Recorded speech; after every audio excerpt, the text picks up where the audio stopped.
கர்த்தருக்கு ஸ்தோத்திரம். நீதிமொழிகள் அதிகாரம் 21. ராஜாவின் இருதயம் கர்த்தரின் கையில் நீர்க்கால்களைப் போல் இருக்கிறது. அதை தமது சித்தத்தின்படி அவர் திருப்புகிறார். மனுஷனுடைய வழியெல்லாம் அவன் பார்வைக்கு செம்மையாக தோன்றும். கர்த்தரோ இருதயங்களை நிறுத்து பார்க்கிறார். பலியிடுவதை பார்க்கிலும் நீதியும் நியாயமும் செய்வதே கர்த்தருக்கு பிரியம். மேட்டிமையான பார்வையும் அகந்தையான மனமுமுள்ள துன்மார்க்கர் போடும் வெளிச்சம் பாவமே. ஜாக்கிரதையுள்ளவனுடைய நினைவுகள் செல்வத்துக்கும் பதறுகிறவனுடைய நினைவுகள் தரித்திரத்துக்கும் ஏதுவாகும். பொய் நாவினால் பொருளை சம்பாதிப்பது சாவை தேடுகிறவர்கள் விடுகிற சுவாசம் போல் இருக்கும். துன்மார்க்கர் நியாயம் செய்ய மனதில்லாதிருக்கிறபடியால் அவர்கள் பால் கடிக்கப்பட்டு போவார்கள். குற்றமுள்ளவன் தன் வழிகளில் மாறுபாடுள்ளவன், சுத்தமுள்ளவனோ தன் கிரியையில் செம்மையானவன்.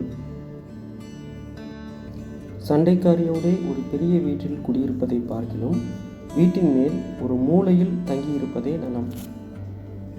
துன்மார்க்கனுடைய மனம் பொல்லாப்பை செய்ய விரும்பும். அவன் கண்களில் அவன் அயலானுக்கு இரக்கம் கிடையாது. பரியாசக்காரனை தண்டிக்கும் போது பேதை ஞானமடைவான். ஞானவான் போதிக்கப்படும் போது அறிவடைவான். நீதிபரர் துன்மார்க்கருடைய வீட்டை கவனித்து பார்க்கிறார். துன்மார்க்கரை தீங்கில் கவிழ்த்து போடுவார். ஏழையின் கூக்குரலுக்கு தன் செவியை அடைத்து கொள்ளுகிறவன் தானும் சத்தமிட்டு கூப்பிடும்போது கேட்கப்பட மாட்டான். அந்தரங்கமாய் கொடுக்கப்பட்ட வெகுமதி கோபத்தை தணிக்கும். மடியில் உள்ள பரிதானம் குரோதத்தை ஆற்றும். நியாயம் தீர்ப்பது நீதிமானுக்கு சந்தோஷமும் அக்கிரமக்காரருக்கோ அழிவுமாம். விவேகத்தின் வழியை விட்டு தப்பி நடக்கிற மனுஷன் செத்தவர்களின் கூட்டத்தில் தாபரிப்பான். சிற்றின்ப பிரியன் தரித்திரனாவான். மதுபானத்தையும் எண்ணெயையும் விரும்புகிறவன் ஐஸ்வர்யவனாவதில்லை. நீதிமானுக்கு பதிலாக துன்மார்க்கனும் செம்மையானவனுக்கு பதிலாக துரோகியும் மீட்கும் பொருளாவார்கள். சண்டைக்காரியும் கோபக்காரியுமான ஸ்திரீயுடன் குடியிருப்பதை பார்க்கிலும் வனாந்திரத்தில் குடியிருப்பது நலம். வேண்டிய திரவியமும் எண்ணெயும் ஞானவானுடைய வாசஸ்தலத்தில் உண்டு. மூடனோ அதை செலவழித்து போடுகிறான். நீதியையும் தயையையும் பின்பற்றுகிறவன் ஜீவனையும் நீதியையும் மகிமையையும் கண்டடைவான்.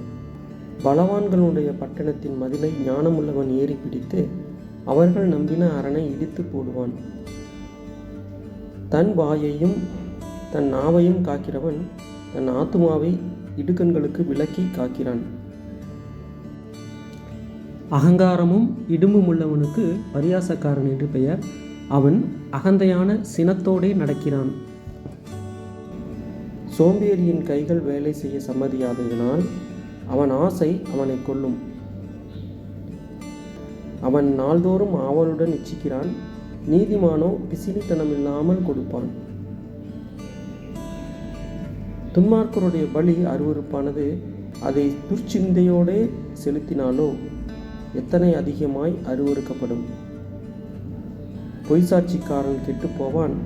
செவி கொடுக்கிறவனோ எப்பொழுதும் பேசத்தக்கவனாவான்.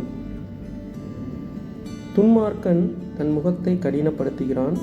செம்மையானவனோ தன் வழியை நேர்படுத்துகிறான். கர்த்தருக்கு விரோதமான ஞானமும் இல்லை, புத்தியும் இல்லை, ஆலோசனையும் இல்லை. குதிரை யுத்தநாளுக்கு ஆயத்தமாக்கப்படும், ஜெயமோ கர்த்தரால் வரும். ஆமென்.